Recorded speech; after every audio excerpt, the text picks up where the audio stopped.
Ma'am सबसे पहले हमारी ऑडियंस को ये बताइए कि एक एसडीएम होता कौन है? Who is an SDM? Okay.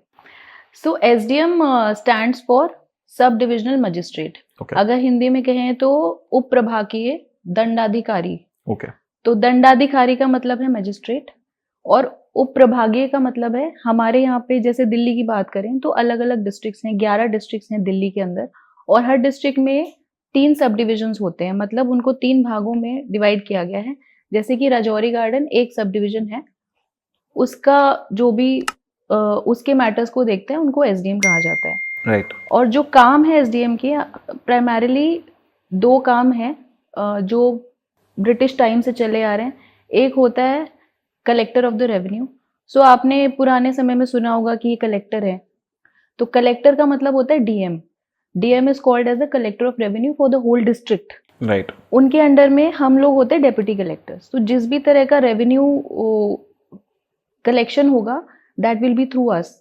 दूसरी बात, जो गवर्नमेंट के ड्यूज होते हैं, जैसे मान लीजिए कि किसी ने किसी को कुछ किसी डिपार्टमेंट का कुछ ड्यूज पेंडिंग है, या लेट्स से कि अगर बहुत सारे ऐसे एक्ट्स भी हमारे यहाँ पे जैसे कि मोटर व्हीकल्स एक्ट है, जिसमें मान लीजिए कहीं पे कुछ हो गया, मिस हैपनिंग हो गई, कोई इंसिडेंट हो गया, तो कोई कॉम्पेंसेशन देना है, तो हमारा एज अ मजिस्ट्रेट ये रोल होता है कि हम वो अमाउंट को उस पर्सन से रिकवर करा के जो एक्स पर्सन जिसको देना है उसको हम दिलवाएं।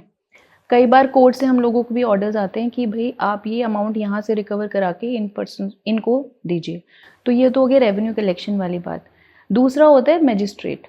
मजिस्ट्रियल पावर्स होते हैं हमारे पास। आपने आईपीसी और सीआरपीसी का नाम सुना होगा, Indian penal code, criminal procedure code, जो कि आज की डेट में चेंज हो गया है।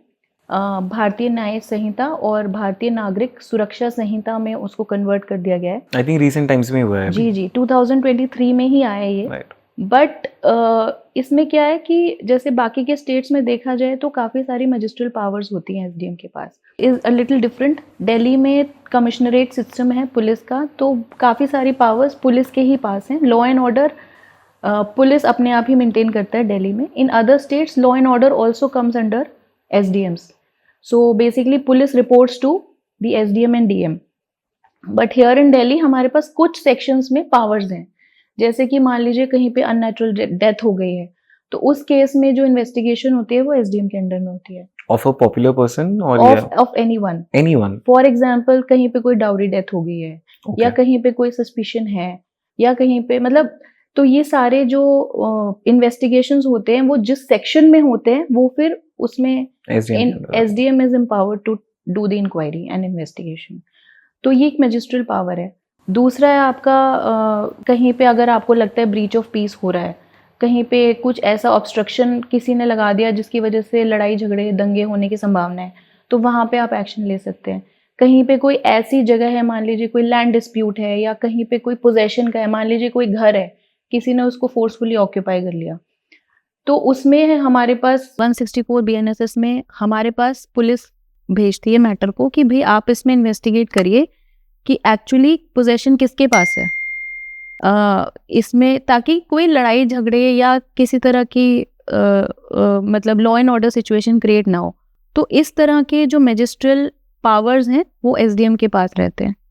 अपार्ट फ्रॉम दैट हमारे कुछ एग्जीक्यूटिव फंक्शंस होते हैं, जैसे कि आपने सुना होगा ST certificate, schedule caste certificate, schedule tribe certificate, OBC certificate, EWS certificate, marriage registration, surviving member certificate, मतलब देयर आर, अगर मैं नाम लूँ कम से कम 25-30 बन जाएंगे इस तरीके के। तो ये सारे सर्टिफिकेट्स एसडीएम के सुपरविजन में बनते हैं। इसमें से मैरिज सर्टिफिकेट और ईडब्ल्यूएस डायरेक्टली एसडीएम की ही पावर है बनाने की, तो वो सारे हमारे एग्जीक्यूटिव फंक्शंस हो जाते हैं।